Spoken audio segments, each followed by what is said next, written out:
fellow Ugandans, today I have the pleasure of introducing to you Attorney Mubiru Musoke, who was a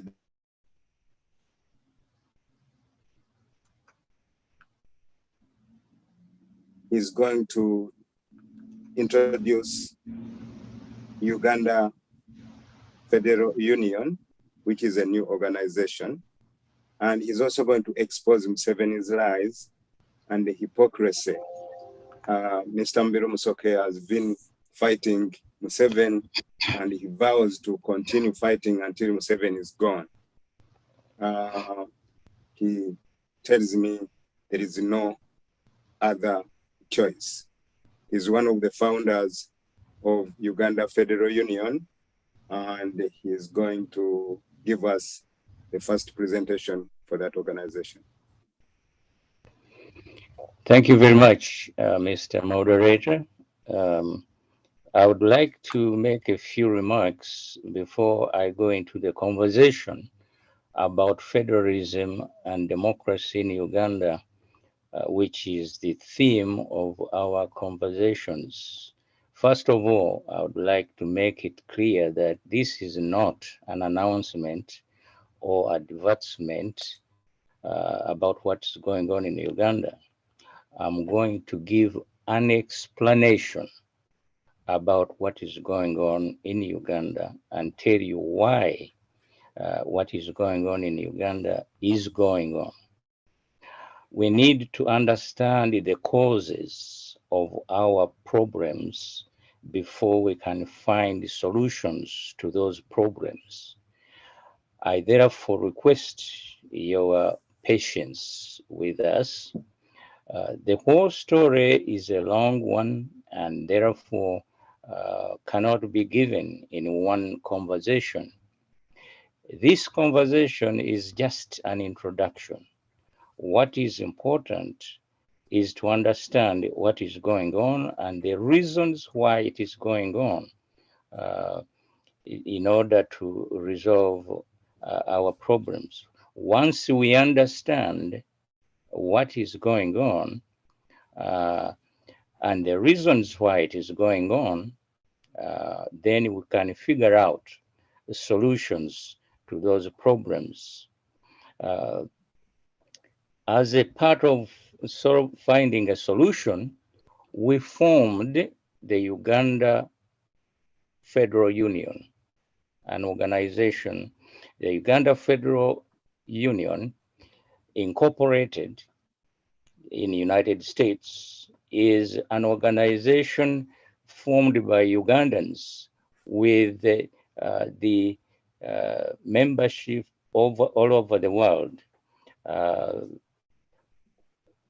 We are based in United States, of course, and we have membership all over the globe. At this time, we believe that all Ugandans are united and they are determined in their quest to establish justice, democracy, rule of law, and especially to eradicate corruption. Corruption is a big problem which we are facing today in Uganda, and as I will point out later on. And so it is important to understand that part of the problem is not only the absence of democracy, but the absence of democracy has led to corruption, which is very, very intractable, very difficult to deal with. So you can't solve one without solving the other. The two are related. In the United States of America, Abraham Lincoln gave us a universal definition of democracy as government of the people, by the people, for the people. While in the bush, between 1981 and 1986, the NRA fighters claimed that they went to the bush in order to restore democracy to Uganda because the 1980 elections, they claimed, were rigged by Milton Obote and Paul Mwanga.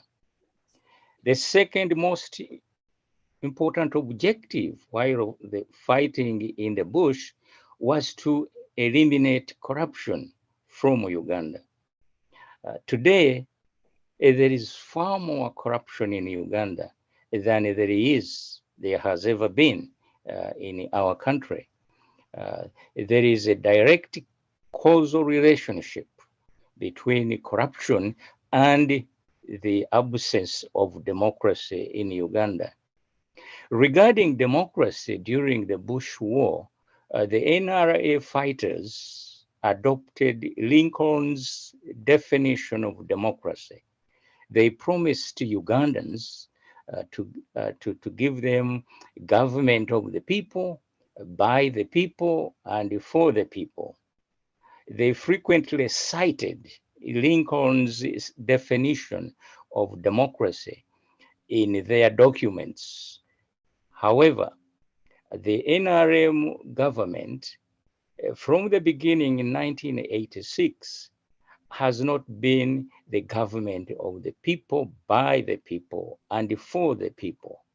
It turned out to be government Yavabi, government Yavatem, and government Yafugabi. Every mature, objective Ugandan today knows this to be true. For it has been true for the past 35 years. Why is this so? Part of the explanation is that unlike Abraham Lincoln, NRM has no rational political philosophy, which is the essential to democracy. The NRM government was founded on an invalid social theory known as sectarianism. And even this sectarianism was bogus, was a bogus theory, as I would explain.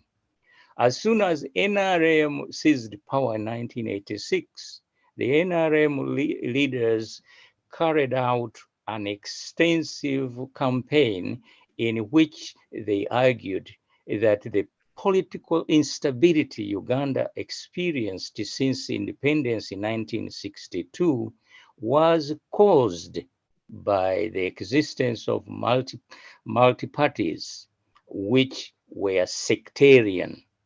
Museveni explicitly articulated his social theory in his campaign of 1996 manifesto to try to convince people that sectarianism was the problem in Uganda.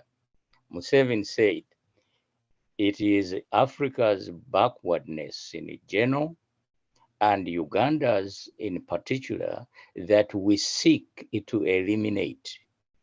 Uganda and Africa are backward because all economies and societies that are still largely based on pre-capitalist modes of production and social structures, tribal communalism, a depressed cash economy, and in the past depended on foreign markets and largely subsistence economy on the edge of the monetary economy. This analysis is supposed to explain our problems, and I disagree. Museveni went on to say that Europe, on the other hand, has undergone a most dramatic social metamorphosis over the last 500 years. What was a feudal peasant society dependent on horse and the ox plow is now space-age society dependent on electric and nuclear power. Europe, he said, is now largely a society composed of middle class and the skilled working class. For example, he gave an example, the social structure in United Kingdom at present is as follows. The upper class is 2% of the population. The middle class is 52%, and the working class is 46%. In other words, Museveni's theory was in order to have democracy in Uganda, we must have the equivalent of those structures, classes in Uganda. By the middle of the 19th century, Museveni tried to convince us Uganda had become a three-class society of feudalists, artisans, and peasants. However, the situation at present is as follows. Peasants make up 92% of the population, the middle class is 4%, and the working class is 4%.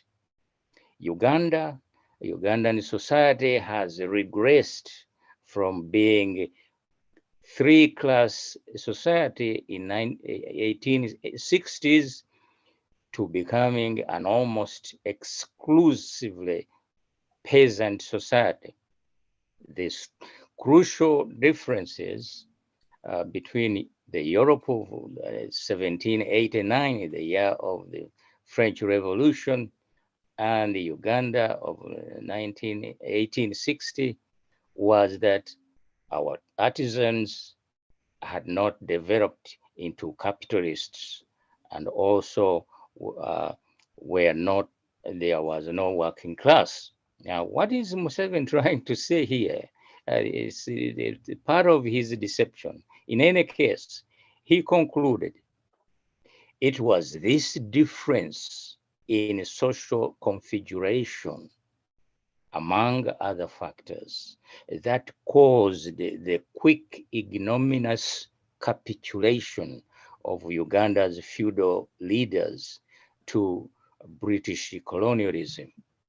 This scenario was replicated elsewhere in Africa. Therefore, the Black African society is still devoid of the engine of growth that caused economic and social transformation in Europe, the middle class. He concluded, it is the absence of the kind of social metamorphosis which took place in Europe that is precisely the core of Africa's problems, he said. Well, this is nonsense, of course, as I will explain later on. The following year, in sowing the mustard seed, Museveni restated the same theory with a few modifications and clarifications.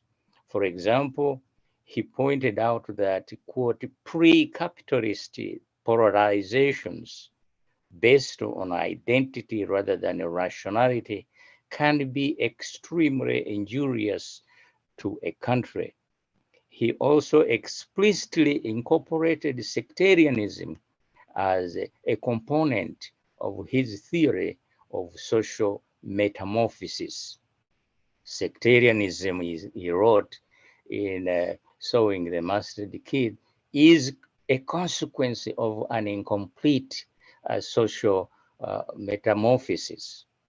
Consequently, according to Museveni, he suggested that the most extreme blow to sectarianism is to monetize the whole economy, which will undermine the subsistence existence of most Africans. It will mean that people are free to produce and free to exchange what they produce.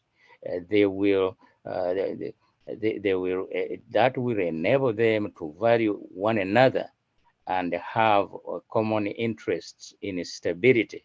That is Museveni trying to theorize what the problems of Africa and Uganda in particular were supposed to be. This explanation is hollow. There is nothing, there is no science here. There is just ideology and political deception. When Museveni wrote these words, Yugoslavia was in the process of disintegration. Museveni did not bother to find out, as a serious researcher and genuine qualified theorist would, why Yugoslavia, a country which had a middle class, was nevertheless collapsing due to ethnic and religious sectarianism. Indeed, economic production under the communist Yugoslavia was not based on the same type of economy Museveni described as pre-capitalist, which was supposedly prevalent in Uganda and Africa in general and causing our problems in Uganda and Africa. From the beginning, Museveni argued upon acquiring political power by the barrel of the gun in 1986 that democracy cannot exist in a society without a middle class. It is the existence of the middle class, he argued, according to Museveni, which is an invalid theory, that destroys sectarianism and makes democracy possible.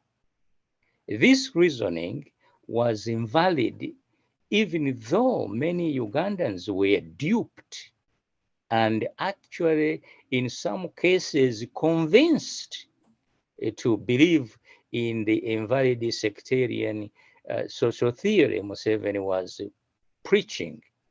There is no causal relationship between the existence of a middle class and democracy. The ancient kingdom of Buganda, founded on Bika federalism,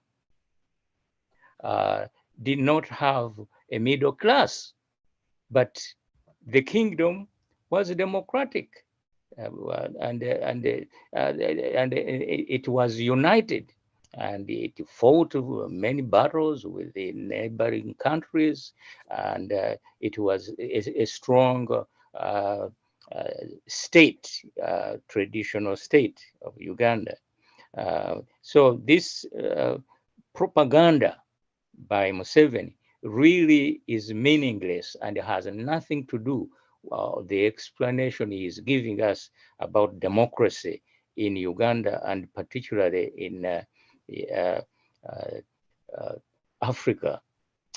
For example, when the United Nations documents declaring the universal protection of human rights, namely Universal Declaration of Human Rights in 1948 and the International Covenant on Civil and Political Rights in 1966, when they were formulated, they did not condition the enjoyment of human rights and democracy on the existence of middle class in a particular society.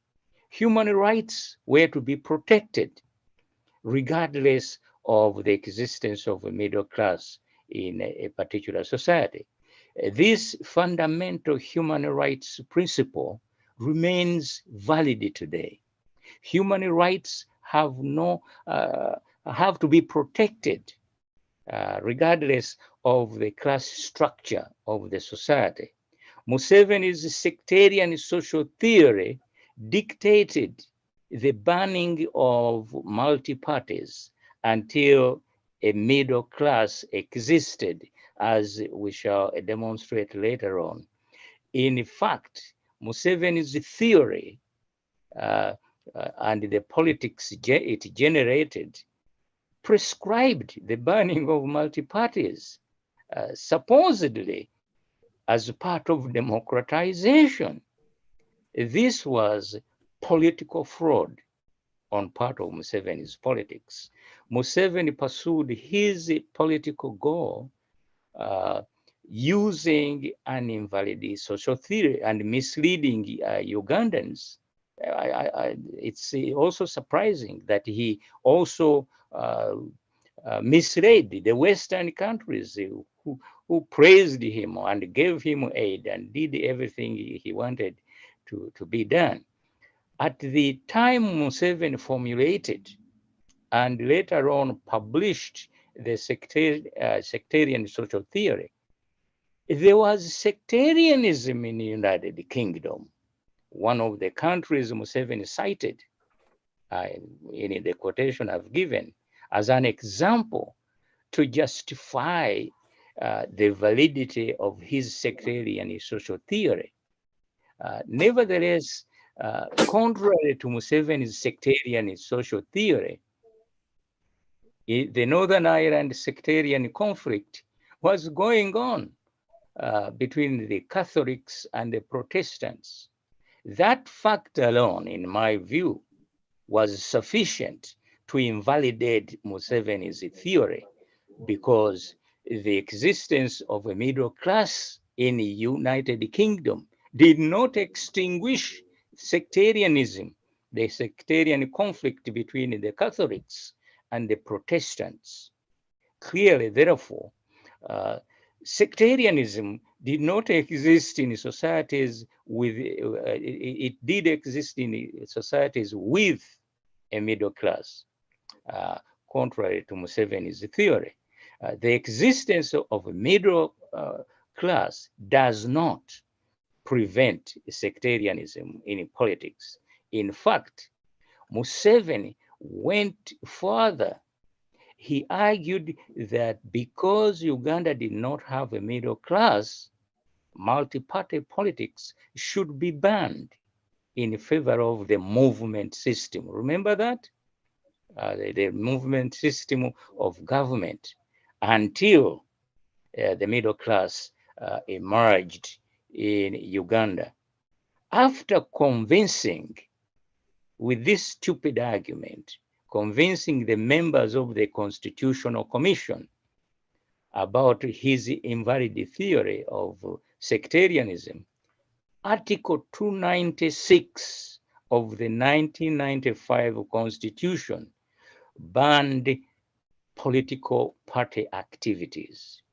It provided that, quote, on the commencement of this Constitution, and until Parliament makes laws regulating the activities of political organizations in accordance with Article 73 of this Constitution, political activities may continue except A, opening and operating branch offices of political parties, B, holding delegates conferences of political parties, C, holding public rallies of political parties, D, sponsoring or offering a platform to or in any way campaigning for or against a candidate for public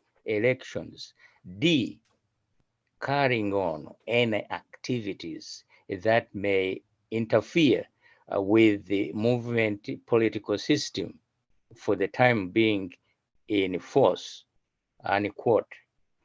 In short, Article 296 of the 1995 Constitution abolished democracy, prevented democracy from thriving in Uganda. And as a result, it's the Constitution itself, which was supposed to support, to promote democracy, suffocated individual liberty and therefore destroyed the foundation for democracy. Museveni's sectarian social theory was pure, crude politics and not objective scientific explanation. The following narrative proves my point. In 2005, just 10 years after the 1995 Constitution was enacted, the Constitution was amended with the full support of Yoweri Kaguta Museveni to allow multi-parties to operate and repeal Article 296 of 1995 Constitution, which I've just quoted you. Before, this happened before the middle class existed in Uganda. So Museveni's theory was deception, was telling lies just to hang on power. Museveni clearly knew all along that first, Uganda had not yet achieved a middle class. And second, the sectarian social theory was pure fraudulent politics and not social science. But Museveni's dirty political trick and the politics of deception to suppress political liberty and gain political control in Uganda had effectively worked very well, in fact, by preaching the invalid sectarian social theory used as a distraction. Even after term limits had been removed from the Constitution and multi-parties officially allowed to operate, political activities were severely repressed by Museveni's regime. This was done by deploying the politics of deception, since the middle class had not been formed in Uganda to justify the existence of multi-parties in accordance with the sectarian social theory. The postulated causal relationship between the existence of sectarianism and multi-parties had mysteriously disappeared in thin air without a trace from Museveni's political rhetoric. Nevertheless, Museveni's repressive policies continued unabated. Journalists were persecuted and charged with sedition, publishing false rumors, and opposition politicians were charged with treason and unlawful assembly. All these cases, which the prosecution brought against people demanding freedom and democracy, all these cases did not succeed. In other words, the prosecution of these people was found illegal. But Museveni, nevertheless, his political brutality and hostility towards democracy continued unabated, as a matter of fact. On two occasions, on November 15, 2005, and March 1st, 2017, some of you may remember these dates, these incidents. The High Court was invaded by a security operatives who arrested detainees who were granted bail by the High Court. Opposition politicians were arrested and charged with treason. Freedom of assembly was suppressed using the law enthusiastically promoted by Amama Mbabazi, the so-called Public Order Management Act, or POMA, which was enacted in 2013. Unfortunately, Mbabazi was promoting POMA, the public management of, the so-called Public Order Management Act, uh, uh, Mbabazi was not aware that he was digging his own political grave. Mbabazi's case illustrates very well Museveni's politics of deception and ruthlessness. As long as you serve his interests, Museveni will pretend to value you. As soon as you declare your independence from him and oppose him, you become political enemy number one and a political target to be destroyed. Remember also that Mbabazi spearheaded the removal of term limits from the constitution. Probably, and there is a high probability here, if the term limits had not been removed, Mbabazi probably would have been elected president of Uganda, but he forfeited this. That's why I'm saying by enacting these laws, Mbabazi was digging his own political grave.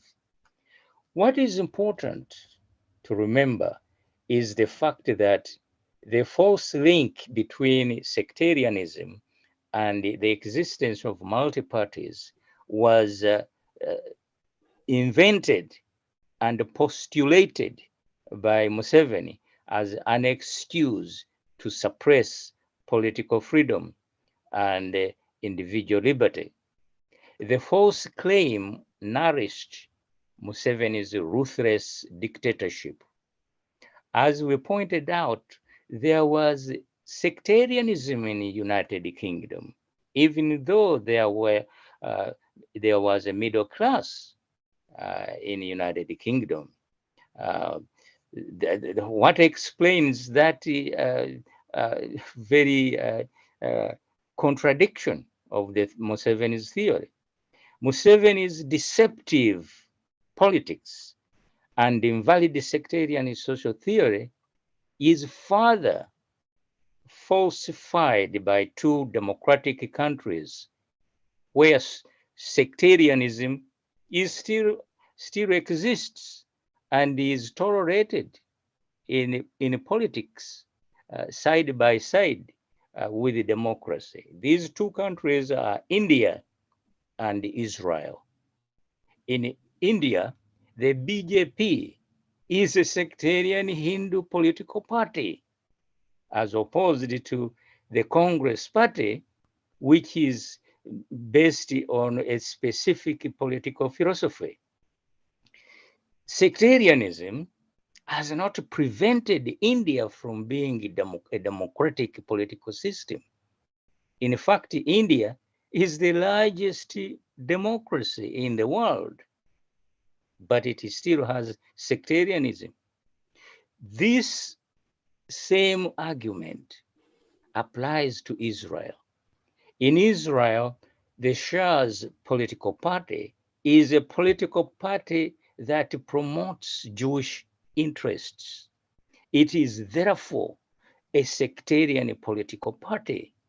According to Museveni's invalid social theory, sectarian social theory, that is, the Shah's political party in Israel, being sectarian, should not exist in Israel because Israel has a middle class, which, but the Shah's political party does exist there, and it has not caused any harm to the democracy that exists in Israel. And the last example comes from United States.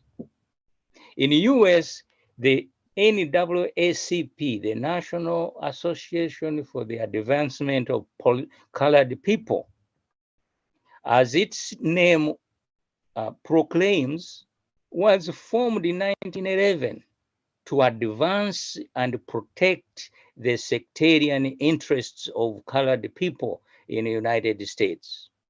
In Uganda, the NAACP would be prohibited by law to exist under sectarian law enacted by NRM, signed by Museveni in December 1988. Excuse me. The sectarian law was made part of the law of sedition in Uganda.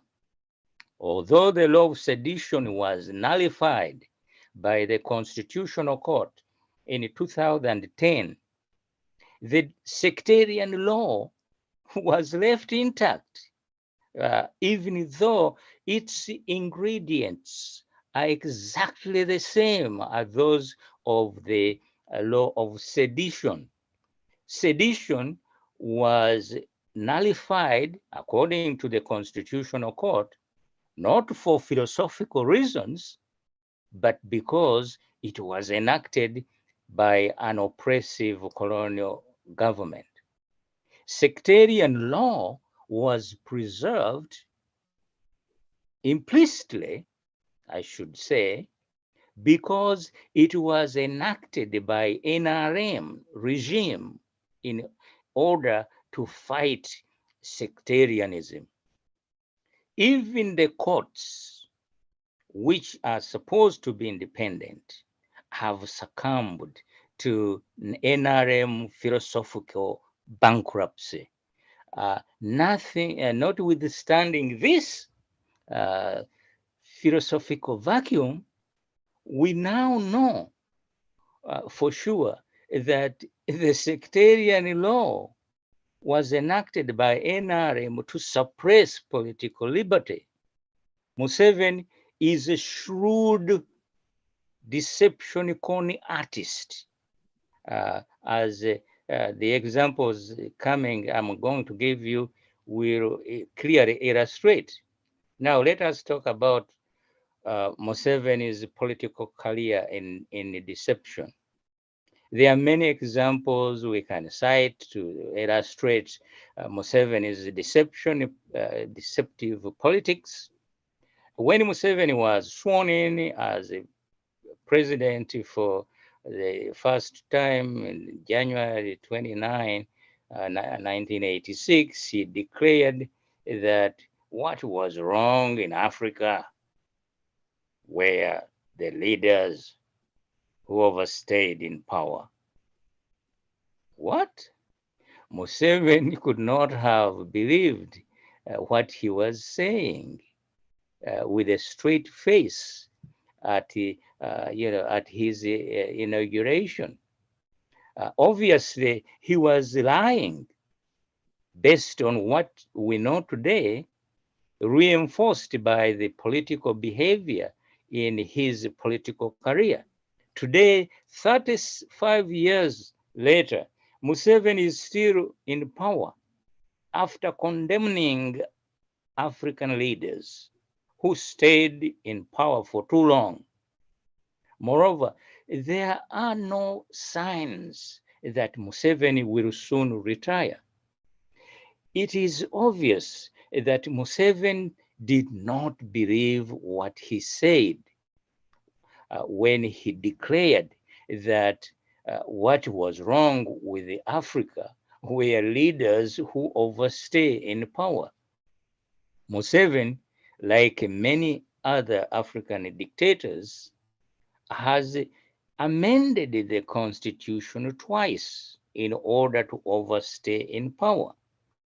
The provisions of the constitution which provide for limits on age and term limits were removed by Museveni. Museveni and his stooges in parliament removed those term limits, thereby allowing Museveni to stay in power indefinitely, to overstay in power, something he condemned. Museveni is an incorrigible habitual liar who cannot be purged of his deception and political fraud. On June 8, 1991, Museveni said, "Some people think that dictatorial regimes can cause development in an economy, but I don't agree. Without democracy, there is no way you can bring about development because people cannot speak freely. They cannot criticize wrong programs. They cannot criticize corruption. And without criticism, things are bound to rot. So, the question of democracy is a vital matter indeed for Africa, unquote. That is Museveni. You know where he said this? At an academic institution, Makerere University. Now, like all good liars, or should I say skillful liars, Museveni sounds very genuine in tone and persuasive in reasoning when he's lying.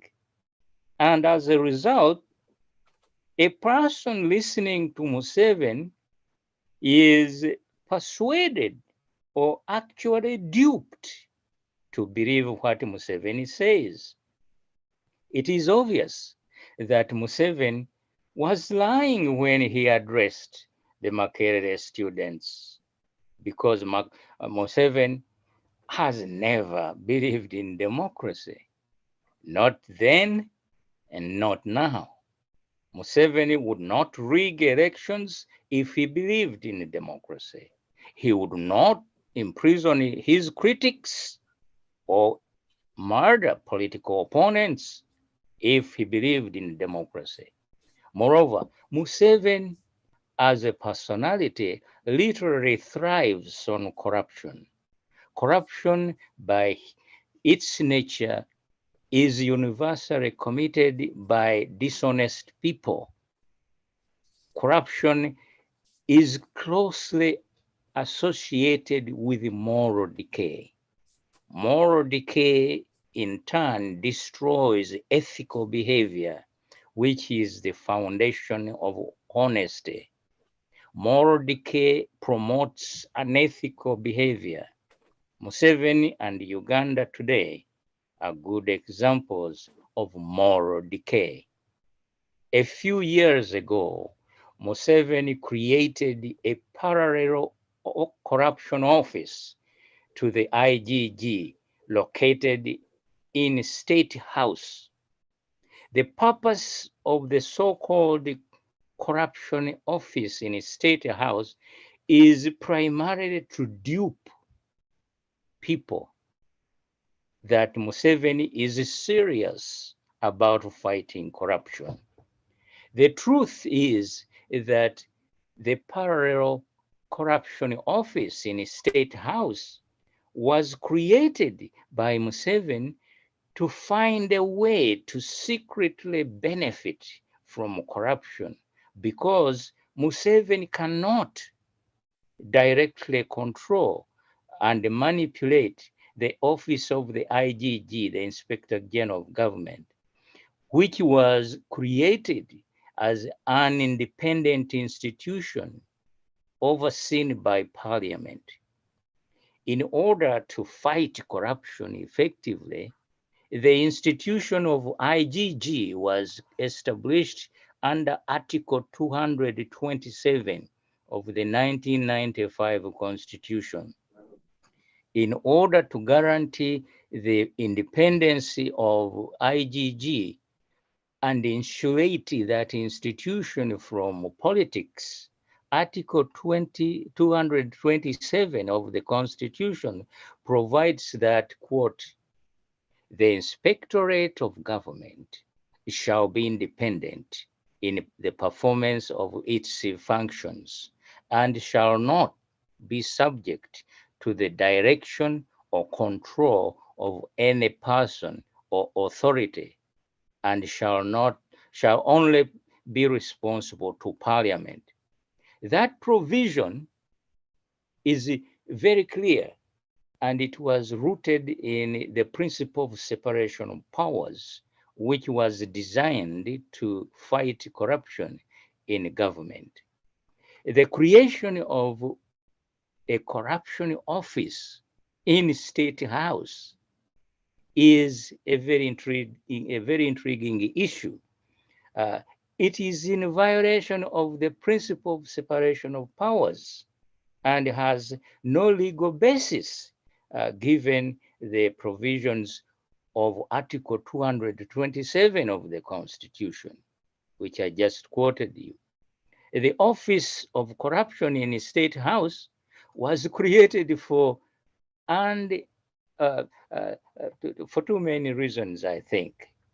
One was the one purpose was for Museveni to avoid an independent IGG, which Museveni could not directly control according to the constitution.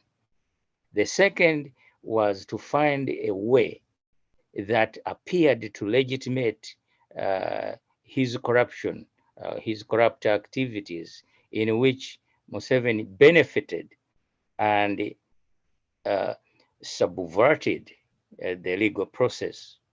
For example, on March 3, 2019, a whistleblower at the IGG, the Inspector General of Government, alleged that a number of IGG officers acted in their positions for more than 3 years without being confirmed in their appointments. They also alleged that the secretary to the IGG had handpicked people for appointment instead of going through the normal screening process or interviewing process. The IGG, who is supposed to be independent of the State House, surprising to me, welcomed the investigation by State House Anti-Corruption Unit headed by Lieutenant Colonel Nakalema, as she was then. The question that arises out of this is, to what extent is the anti-corruption unit headed by Nakalema a legitimate institution under the laws of Uganda to investigate allegations of corruption or maladministration at the IGG office, given the independence of the IGG enshrined in Article 227 of the 1995 Constitution.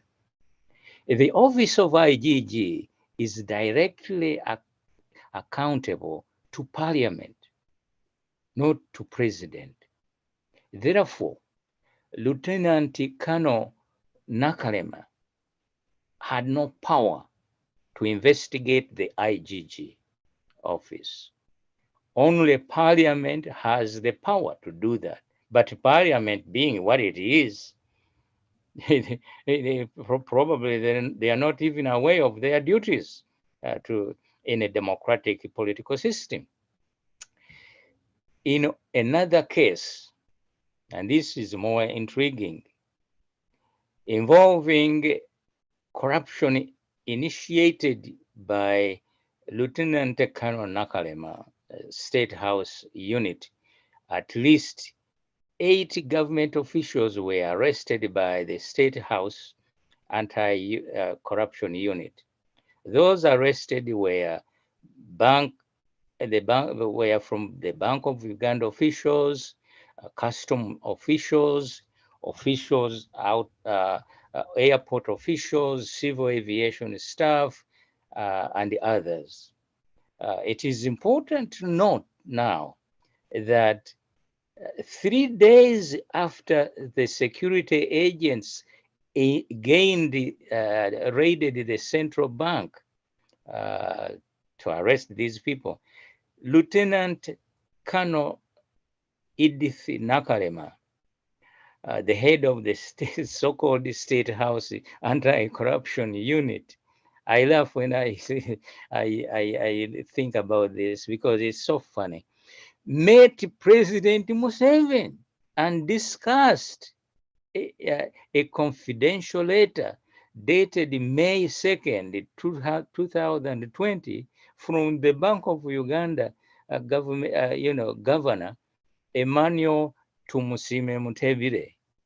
The letter called for investigations into illicit dealings by the officials of the Bank of Uganda uh, after receiving intelligence information that a team of Bank of Uganda officials who were sent to London to inspect money printing could have sneaked in extra cash and went ahead to ferry the same thing unauthorized cargo on a chartered plane.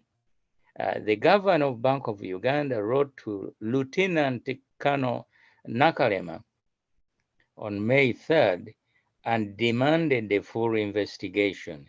Lieutenant Colonel Nakalema thought it pertinent, pertinent to first brief the president because of the sensitivity of this issue. Now you see where everything is a mess.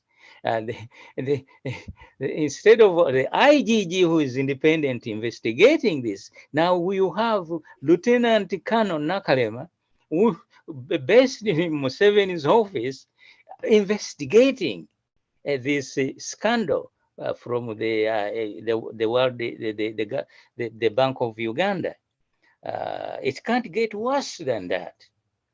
After getting full information about what sources called suspected illegal dealings, President Museveni, being who he is, ordered security agencies to go full throttle to apprehend the suspects and establish whether the printed money was not stolen, and the uh, uh, question the owners of extra consignment on uh, Bank of Uganda chartered plane. Now, to cut a long story short, you have an independent office of the IGG, which investigates which is accountable to Parliament, not to the president. And then the president creates a new office which is parallel to the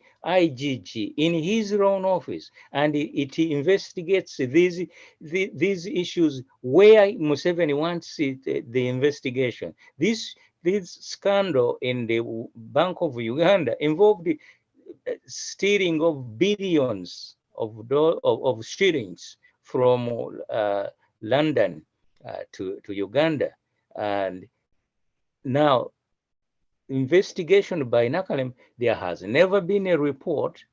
We don't know how many crates. There were supposed to be 23, and I think 9 of them arrived at Entebbe. Crates of money, uh, we don't have a report. The IGG did not intervene, did not participate in all this, and everything is now swept under the carpet, so to speak. You will never hear about this again, and that's the tragedy. Uh, um, Museveni has always been a crook. From the day of his first inauguration, Museveni has thrived on corruption. He, for example, stole Chiso's ranch from the National Enterprise Corporation. Musa Kiwanuka, a businessman who sold the Chiso's ranch to the National Enterprise Corporation, which is a corporation run a state corporation, was,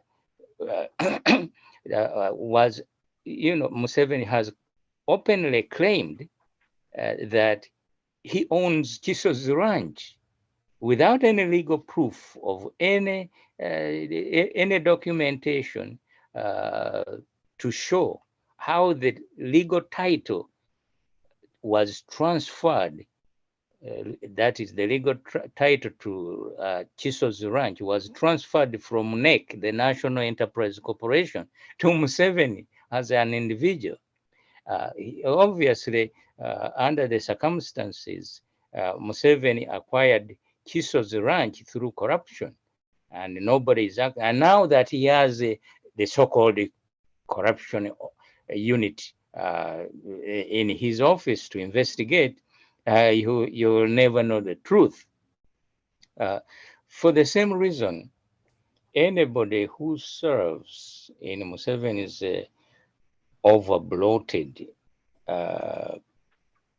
corruptly rotten regime should be regarded as an enemy of democracy for good reason. The reason I'm saying this is the fact that Museveni has a cabinet of 82 members. He has advisors exceeding 200 advisors. Now, with that, that is the only explanation for such a huge cabinet and a very large number of advisors who are being paid by the government. The only explanation for that is corruption. So there is no other explanation. And yet, this 82-member cabinet, the Uganda government, the budget is financed, but a large portion of it by foreign aid. And yet we have this going on, and everybody is looking the other way and not saying anything is wrong. So we have concluded that it is obvious that Museveni suffers from an incurable disease that cannot be effectively treated. The disease is called obsessive compulsive disorder. Those of you who want to know more about this disease, you can go to the Diagnostic and Statistical Manual of Mental Disorders, 5th edition, 2019, pages 678 to 682. You will understand more what I'm talking about right here. The same disease afflicted Adolf Hitler, Muammar Gaddafi, Saddam Hussein, Idi Amin, Milton Obote, and many other dictators who clung to power regardless of the consequences due to their obsessive compulsive disorder disease.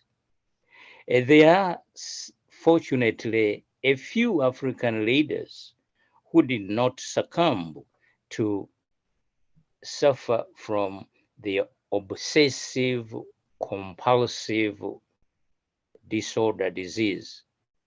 They are Kenneth Kaunda, who retired from politics after being defeated in an election, Julius Kambarage Nyerere, who voluntarily retired from politics in 1984, and of course, Nelson Mandela, who served only one term of 5 years and retired, but could not have been re-elected. He could have been re-elected if he was suffering from the obsessive compulsive disorder disease that afflicts our dictators. Had he chosen to run again for the presidency of South Africa. Let us look at federalism in our conclusion as an effective structural treatment against dictatorship for African leaders suffering from obsessive compulsive disorder. Much of the economic development in Uganda was triggered by Milo land tenure system. Over the years since 1900, agreement was signed between the Kingdom of Uganda and the colonial government. Milo land tenure promoted rapid economic growth in Uganda because the Milo land tenure system is a fee simple. That's a technical term in land law. That is, it grants a perpetual ownership, unlimited title to the owner. That's the definition of fee simple. Originally, 80,000 square miles were allocated to about 1,000 Baganda chiefs as a reward for their traditional service to the Kingdom of Uganda. The agreement was negotiated by the chiefs under the advice and guidance of Bishop Tucker, one of the first bishops of Uganda. Holders of Milo land sold off parts of their holdings. By 1963, it was estimated that the original 4,138 estates of Milo land had increased to 89,000 estates as a result of subdivisions through inheritance and sales. The average size of 789 acres per individual in 1923 had shrunk to 63 acres in 1963. These economic changes reflect intensive, profitable commercial activities, which Milo land tenure generated and infused into the economy of Uganda. Owners of Milo land could use their land titles as security to borrow money from the banks that was invested in business or commercial activities, thereby fueling growth of the economy of Uganda as a whole. The curious question which we must ask is, why is Museveni determined to abolish Milo land tenure, the system which is so important to the economy of and predominantly exists in Buganda and very few areas in Ankole and Toro. Milo land tenure is the highest form of land estate ownership in Uganda. It grants to the owner a perpetual title and it can be inherited, sold, divided, subdivided, mortgaged, or transferred in productive economic and commercial transactions.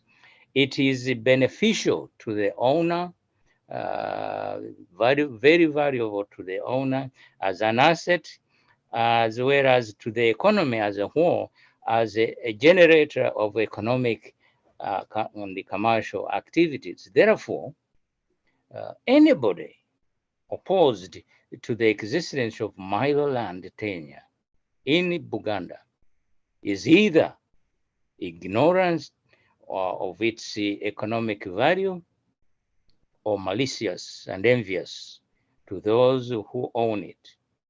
Milo land, I can promise you, is here to stay. Nobody can abolish Milo land without confronting the wrath of the people who own it and those who are potential beneficiaries. When Amin converted Milo land to a lease system in 1975, the value of Milo land tenure was substantially degraded to the detriment of the economy, partly because it was not even clear how long the lease that was converted from Milo land tenure was supposed to be as a lease. Was it to become a lifetime lease, or and who would enjoy the usufructuary at the end of that lease? Uh, as we know, what from the behavior of the capital markets, I understand they've established a capital market in Kampala too, and Nairobi and Dar es Salaam. Capital markets, they are very rational institutions. They react to whatever is happening in the economy. You've seen how they swing around even in the United States, depending on the economic news broadcast. One fundamental reason why we are fighting for a federal system of government is to resolve and protect the Mayo system for posterity. Only a federal system of government can resolve the land tenure systems in accordance with the wishes of the people who are sovereign, because in a federal system of land management will be under the federal state jurisdiction and not the central federal government. This democratization process sends chills down Museveni's politically weak spine. Museveni, unfortunately, has made it clear that he does not believe in federalism in Uganda. But the deceptive Museveni advocates federalism for East Africa because his obsessive compulsive disorder disease propels him to become the leader of East Africa. This has led to another form of Museveni deception. How can Museveni honestly be both for and against federalism at the same time? The explanation is simple. In Uganda, Museveni wants to be a dictator with the power to control local government, the valuable resources such as land, minerals like gold and oil. But at the same time, Museveni cannot be a leader of East Africa unless he declares and convinces the other East African leaders that he believes in federalism, thereby exposing his habitual, deceptive, and corrupt politics. In conclusion, let us talk about Article 3, because that is very important if you want federalism in Uganda. Article 3 deals with the defense of the 1995 Constitution. At first, this article sounds normal until you read and understand why it is conflicts with the other provisions of the same constitution protecting human rights. It is all right for anybody to defend a constitution he believes in, but it is politically abnormal and a violation of liberty to force anybody to defend a constitution he or she does not believe in. Article 20 of the 1995 Constitution makes it clear that fundamental rights and freedoms of the individual are inherent and not granted by the state.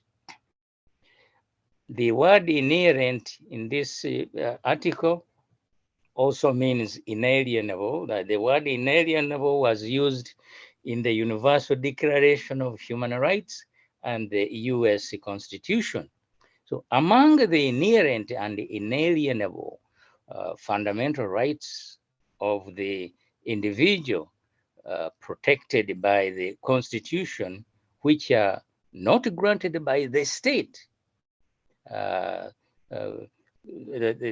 these include freedom of speech, freedom of thought and conscience, freedom to assemble and demonstrate, freedom of association. These are protected under Article 29. So they cannot be, the Ugandans are expected to enjoy them. However, almost in contradiction of the right of the people to enjoy the inherent rights of the guaranteed by the Constitution, where it is the Article 3 imposes an obligation on all Ugandans to defend the 1995 Constitution, which is a unitary constitution, and it is not a federal constitution.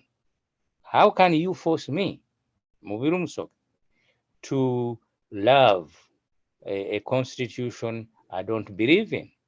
That's not possible. In fact, Article 3 provides that this constitution shall not lose its force and effect, even where it is its observance is interrupted by a government established by force of arms. And in any case, as soon as the people recover the liberty, its observance shall be reestablished, and all persons who have taken part in any rebellion or other activity which resulted in the interruption of the observance shall be tried in accordance with this constitution and other laws consistent with it. What does this mean? This provision obviously has not was not proposed by the ordinary Ugandans who submitted 35,000 memoranda when they were debating the making of the 1995 Constitution. In fact, we know the foreign origin of Article 3. It is identical to and was copied from Article 136 of the Mexican Constitution of 1917, Title 9 of the Mexican Constitution, which deals with the inviolability of Mexican Constitution. If the people are sovereign, they have a right to change their constitution anytime through amendments or even a complete replacement. An existing constitution where the people are sovereign cannot immunize itself against change by the people, as Article 3 of 1995 Constitution purports to do. After all, when social change takes place and new values and norms come into existence in society, changes in the law and the constitution are inevitable and desirable. The 1995 constitution is a unitary constitution. It cannot be amended to convert it into a federal constitution. Such an amendment would be prohibited by the basic structure constitutional doctrine anyway. Therefore, for the Federalists, amending the 1995 Constitution is not an option.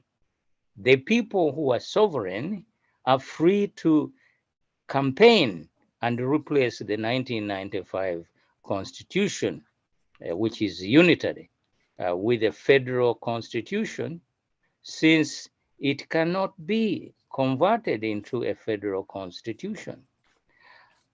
And that is what we are doing right now. If Museveni thinks that Ugandans cannot get rid of the 1995 unitary constitution, then we invite him to meet us on the battlefield of ideas, valid social theory, and self-determination. Lastly, let us point out that the makers of the 1995 Constitution, excuse me, purported to have a power they did not possess, namely the power of the Almighty in constitutional making. When God gave Moses the Ten Commandments, God presumed the infallibility of man and the eternity of the Ten Commandments. The fallibility, in other words, man is fallible, but the Ten Commandments are infallible. So, what does all this mean? Unlike the Ten Commandments given by Moses to God, by God at Mount Sinai, the 1995 Constitution is not a legal scripture for all time and eternity.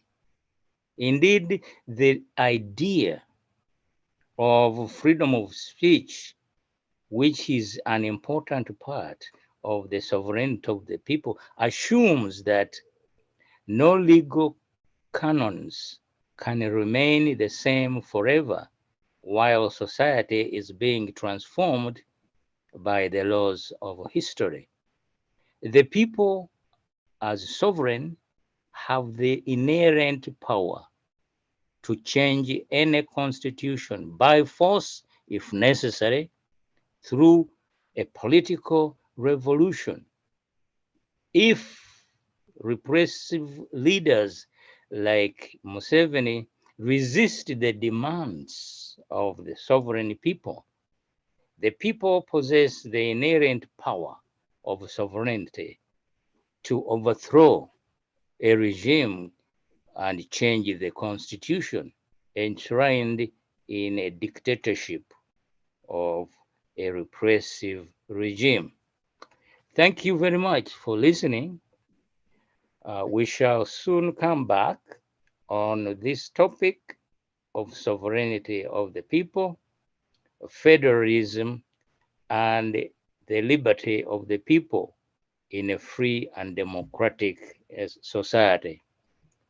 Until then, you can rest, and we will be back with another topic on the same subject in this series of conversations. Thank you very much.